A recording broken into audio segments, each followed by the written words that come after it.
आयुष्य शिकवतं, पण ऐकण्याची तयारी लागते.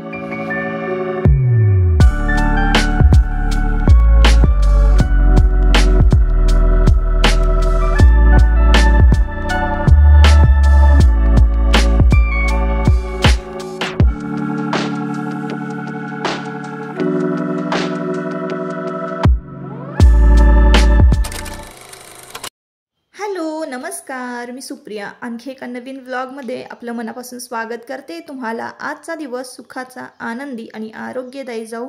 तुम्ही जी काही स्वप्न पाहिली असतील ती सगळी स्वप्न तुमची पूर्ण होत. त्याचबरोबर शुभ सकाळ सर्वांना. सकाळची वेळ आहे आणि टायमिंग मी बघितलेलं नाही आहे, तर सकाळची वेळ होती आणि माझं ना बाकीचं घरातलं जे काही काम आहे, झाडून लोटून पुसून ह्या सगळ्या गोष्टी झाल्या होत्या आणि त्या गोष्टी मी सगळ्या स्किप केल्या. म्हणजे सकाळपासून व्हिडिओ नाही घेतला. तर आत्ता मी पूजेला लागलेली आहे. देवपूजासुद्धा झाली, पण मी अन्नपूर्णेची पूजा, देवपूजा झाली देवघरातली की अन्नपूर्णेची पूजा करते. तर चला म्हटलं व्हिडिओला सुरुवात करूया. आणि कसं होतं ना, ह्या सगळ्या गोष्टी ज्या आहेत ना, आधीचं रुटीन जर घेतलं तर व्हिडिओ खूप मोठा होतो आणि असाही सणवार असेल की व्हिडिओ खूप मोठा होतो. मग इतर आपले सबस्क्रायबर जे आहेत त्यांना छोटे छोटे व्हिडिओ बघायची सवय असते. तर मग त्यांना काही लोकांना की नाही काय होतं, कंटाळा येतो व्हिडिओ बघण्याचा, म्हणून मी छोटा व्हिडिओ शूट करण्याचा प्रयत्न करते. तरीसुद्धा आजचा व्हिडिओ जरा मोठा झालेला आहे, खूप महत्त्वपूर्ण आहे. शेवटपर्यंत बघा, तुम्हालाच छान फ्रेश वाटणार आहे, पॉझिटिव्ह वाटणार आहे. सुरुवातीचा सुविचार जर तुम्ही ऐकला असणार आहे तर खरंच खूप खूप खऱ्या ओळी आहेत त्या. छोट्याशा 2 ओळी आहेत, पण खरंच खूप खऱ्या ओळी आहेत त्या. तर आयुष्य शिकवतं, पण ऐकण्याची तयारी मात्र आपली असावी लागते. तर प्रत्येकच गोष्टीत ह्या ज्या 2 ओळी आहेत ना त्या लागू होतात. तर तुम्ही म्हणाल की अचानक ताई असं काय बोलायला लागलेल्या आहेत. तर वटपौर्णिमा झाली आणि त्यानंतर मी हा व्हिडिओ जो आहे तो रेकॉर्ड करत आहे. त्यानंतर दुसऱ्या दिवशी पण मी एका कार्यक्रमाला गेले होते. तर तिथं पण मला काही वेगळ्या गोष्टी ज्या आहेत त्याचा अनुभव आलेला आहे. तर काही लोकांच्या स्वभावाचा मला ना अनुभव आलेला आहे. त्याच गोष्टी मी तुमच्याबरोबर शेअर करते. किती जणांना पटेल, किती जणांना नाही मला माहीत नाही. खरं तर मी छान छान पॉझिटिव्ह गोष्टी तुमच्याबरोबर शेअर करायला पाहिजे. आता तुम्हाला माहिती आहे पौर्णिमा असेल तर आज तर वटपौर्णिमा आहे आणि 11 नंतर पौर्णिमा लागणार आहे. पण छान छान म्हणजे आता बघा, मी नेहमीप्रमाणे चौकट जी आहे घराची मस्त स्वच्छ पुसून घेते. त्यानंतर उंबरालेपन करते. मेन दरवाजा जो आहे त्या दरवाजावर स्वस्तिक काढते. त्यानंतर किचनचं जे आहे अन्नपूर्णेचं पूजन करते. किचनच्या टाईल्सवर समोरच अन्नपूर्णेची पूजा करते आणि स्वस्तिक काढते, शुभचिन्ह काढते. तर ह्या सगळ्या गोष्टी का करायच्या असतात? आपल्या घरातल्या माणसांच्या आरोग्यासाठी, स्वतःच्या सगळ्यांच्या आरोग्यासाठी या सगळ्या गोष्टी करायच्या असतात. घरामध्ये वाईट विचार नको, नकारात्मकता नको, शांतता लाभायला हवी. लक्ष्मीने नेहमी स्थिर राहावं.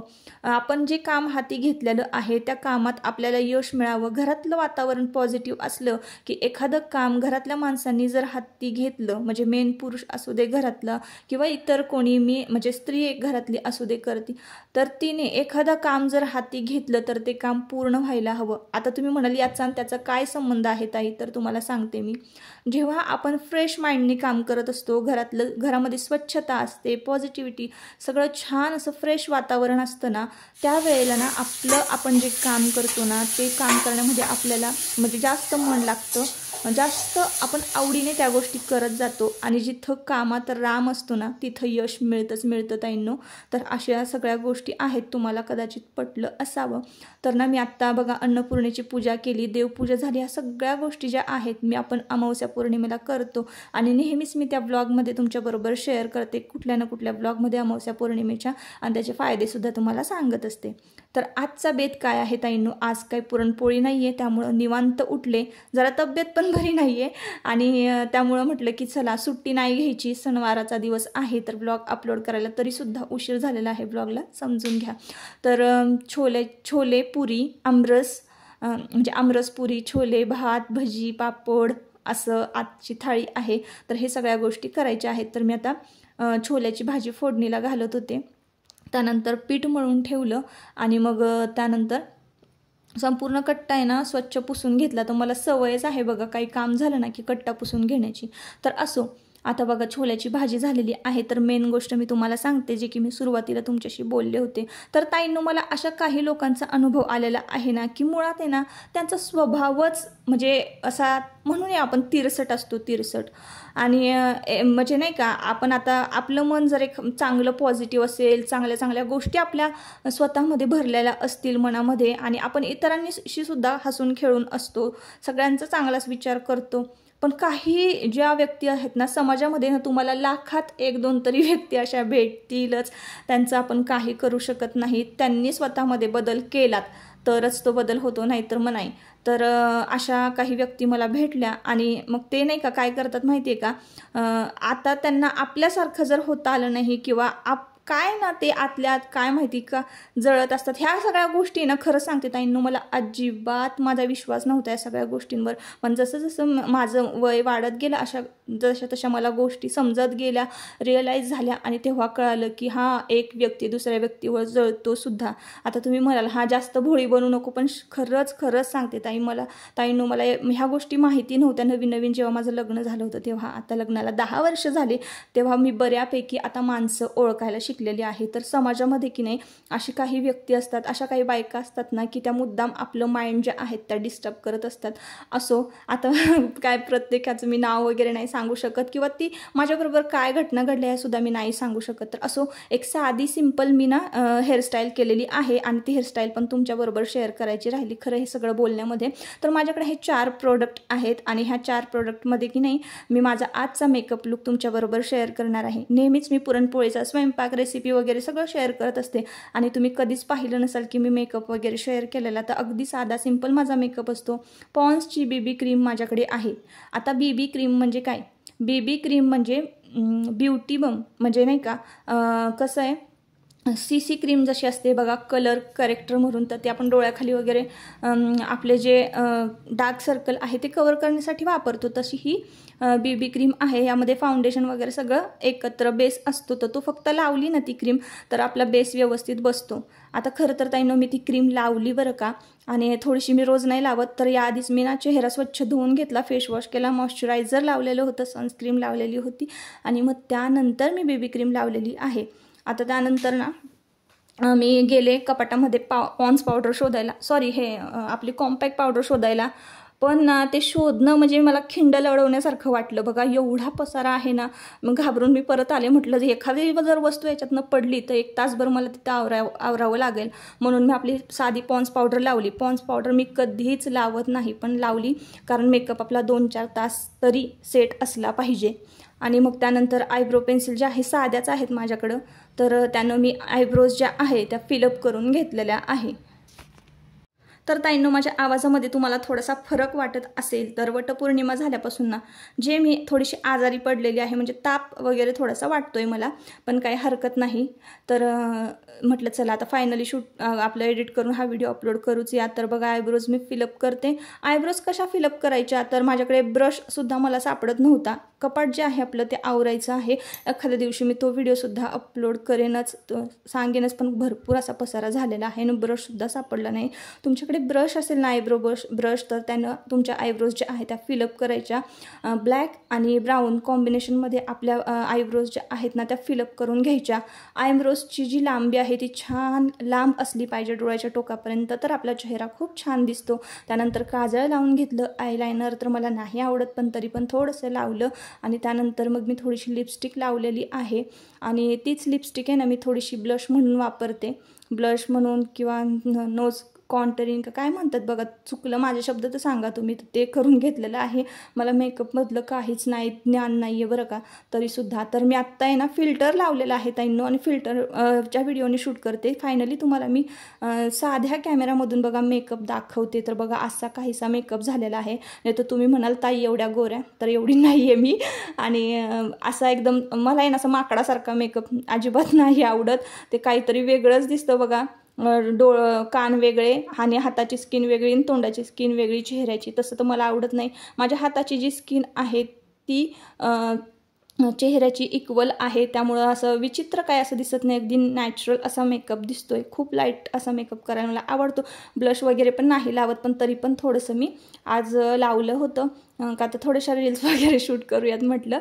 तर असं तर आता ना काय शोधते बघा ताईंनो, मी नथ आणि कानातले शोधत होते. तर तुम्ही कपाटामध्ये बघत असाल एवढा पसारा आहे ना ताईंनो, दागिन्याचं सेक्शन एवढं विचित्र झालं, एकावर एक बांगड्या आणि गळ्यातले आणि कुट्टं पण कशी पण टाकलेली आहेत. तर फायनली बघा हा जो नेकलेस आहे ना मी तुम्हाला दाखवला आहे, तर तो मी फ्लिपकार्टवरनं घेतलेला आहे, मिशोवरनं नाही, फ्लिपकार्टवरून 248 रुपयाला घेतलेला आहे. एवढा सुंदर आहे आणि छान दिसतो जुन्या साड्यांवर. आता ह्या साडीचं मी तुम्हाला सांगते, तर ही साडी मी कोल्हापूरहून घेतलेली आहे. तुम्हाला जर घ्यायची असेल तर छान प्युअर कॉटन सूत आहे, एकदम चापून चुपून बसते, टोचत नाही, काही नाही. आणि तुम्हाला माहिती आहे मला अशाच साड्या नेसायला खूप आवडतात, ना की खूप हेवी जरीच्या वर्कच्या वगैरे अशा साड्या नाही मला आवडत नेसायला. आता ही कशी आपण बाहेरसुद्धा नेसू शकतो, डेली जुनी झाली तर आपण डेली वेअरसुद्धा करू शकतो. इतक्या छान ह्या मौसूत अशा साड्या आहेत आणि त्यावर चोळीच्या खणाचा ब्लाऊज तर खूप छान दिसतो. आणि अशा पद्धतीनं बघा मी तयार झाले. आता फायनली गजऱ्याला तर पिन पण सापडत नव्हती. असंच प्रत्येक गृहिणीचं झालं असणार आहे, प्रत्येकाची अशीच सणावारा दिवशी गडबड असते. तर आता फायनली ना मी छोटासा एक आंबाडा बांधला पुढं, थोडीशी हेअरस्टाईल करून, आणि मग पुढे थोडंसं क्लिप वगैरे लावल्या आणि मग आत्ता गजरा फायनली लावलेला आहे. अशा पद्धतीनं मी आज तयार झालेली आहे. नक्की सांगा कमेंट करून की तुमची सुप्रियाताई कशी दिसते आहे तयार झाल्यानंतर, कशी दिसते का छान, आणि ओव्हर काही वाटत नाही आहे ना, असं नाही तर नुसतं माकडासारखं दिसतात का, म्हणजे काही जण असं मी बघितलेलं आहे, तर तसं मला नाही आवडत. आणि आज आपल्या सुहासिनींचा सण जो आहे ना, तर तो बघा या गोष्टींशिवाय पूर्णच होत नाही. तर मासोळ्या वगैरे ना मी दर वटपौर्णिमेला जोडवे, मासोळ्या, हिरव्या बांगड्या, ह्या सगळ्या ज्या गोष्टी आहेत ना तर त्या घालते. भले ही साडी कुठल्याही कलरची का असे ना, पण हिरव्या बांगड्याच मी घालते. आणि ही जी नथ आहे ना, तर ती नथ मी स्वतः घरी विणलेली आहे, स्वतः तयार केलेली आहे. ब्लाऊज पण तुम्हाला माहिती असेल की मी स्वतः तयार केलेला आहे. साडी मी कोल्हापूरहून घेतलेली आहे. जर तुम्हाला हवी असेल तर मी त्यांचा कॉन्टॅक्ट नंबर देईन दुकानवाल्यांचं. त्यांनी सांगितलं होतं मला ऑनलाईन कुणाला पाहिजे असेल तर मला नक्की सांगा कमेंट करून. 700 रुपयाला ही साडी बसलेली आहे. एवढी मोठी ही साडी आहे आणि सूत पण छान आहे बरं का. तर असो आता तयार झालो आणि आता आपण जाऊयात वटपौर्णिमेला वड पूजायला. तर इकडं आम्ही आले ना, बायका होत्या माझ्याबरोबर, आणि चला मग म्हटलं वड पूजून घेऊया, कारण मुहूर्त संपायचा. तर चपात्या फक्त लाटायच्या बाकी होत्या घरी, नाही तर सगळा स्वयंपाक जो आहे तो झालेला होता. आणि तुमचे दादा जे आहेत ना, तर ते माल घालायला महाबळेश्वरला गेले होते, म्हणजे माल द्यायला, डिलिव्हरी करायला मालाची. ते उशिरा येणार होते, नाश्ता करून गेले होते. तर आता ना वडाची पूजा करून घेणार आहे. तर तुम्हाला ना मी थोडक्यात वटसावित्रीची कथा जी आहे ती सांगत आहे. त्याआधी अजून एक गोष्ट सांगते ताईंनो, आजचा कॅमेरामॅन ना एवढा भारी मिळाला ना मला ताईंनो, खरंच. एक छोटंसं म्हणजे मुलगा तिथं बसलेला होता, त्याला मी शूटिंग घ्यायला लावलेलं, पण त्याने एवढं भारी घेतलं ना की खरंच खूप छान शूटिंग घेतलेलं आहे. आणि तुम्ही पुढे व्हिडिओ बघाल ना तर खूपच छान शूटिंग घेतलेलं आहे. त्यांनी अजिबात कॅमेरा वगैरे हलवला नाही. आता आपण आंब्याने ओटी भरतो की नाही सावित्रीची, वटसावित्रीची, तर तेच आंबे ना ते मुलं गोळा करण्यासाठी तिथं आलेले असतात. तर मग मी काय करते, व्यवस्थित एका पिसावर वगैरे असे आंबे जे आहेत, जांभळं म्हणा, परत फणसाच्या गऱ्या वगैरे सगळं व्यवस्थित ठेवते, जेणेकरून त्यांना खाता येईल आणि वाया पण जाणार नाहीत.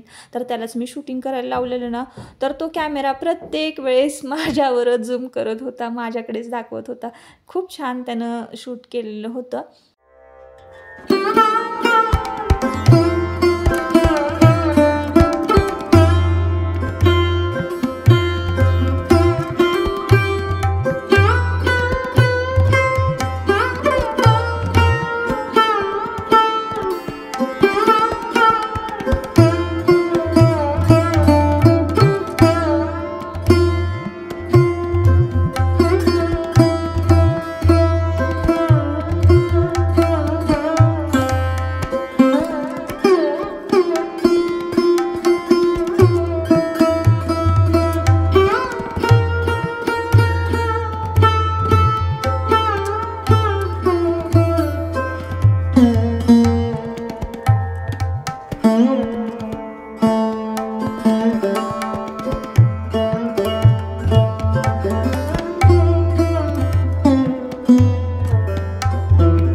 आम्ही वटपौर्णिमेची पूजा जी आहे ती केलेली आहे.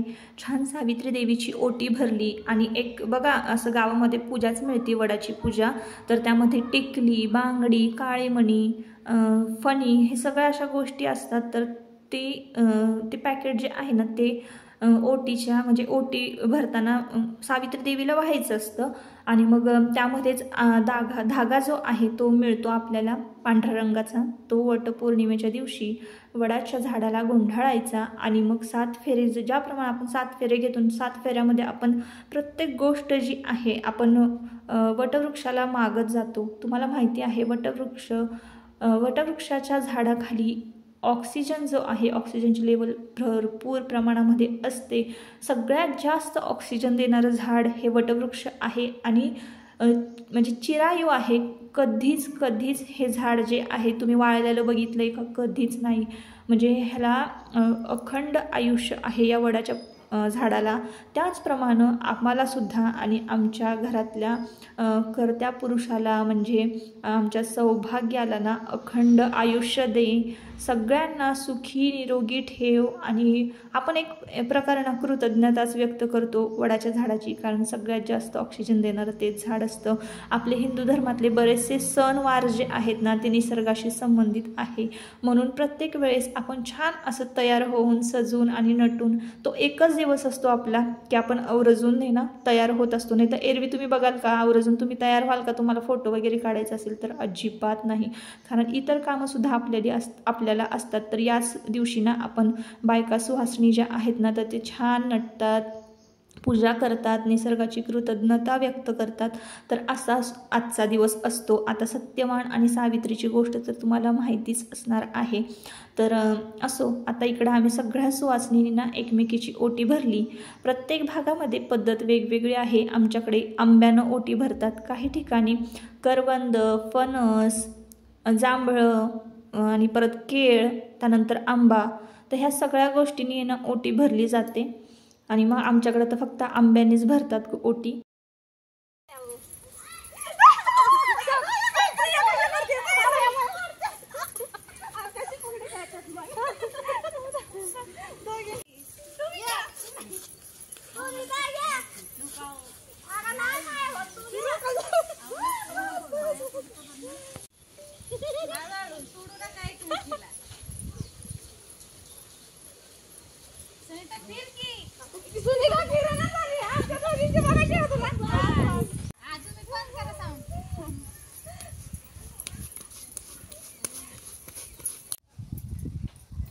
तर आत्ताच वड पूजून आले ना, इतकं भारी वाटत होतं ना, इतकं भारी एन्जॉय केलं. फुगड्या वगैरे मस्त घातल्या.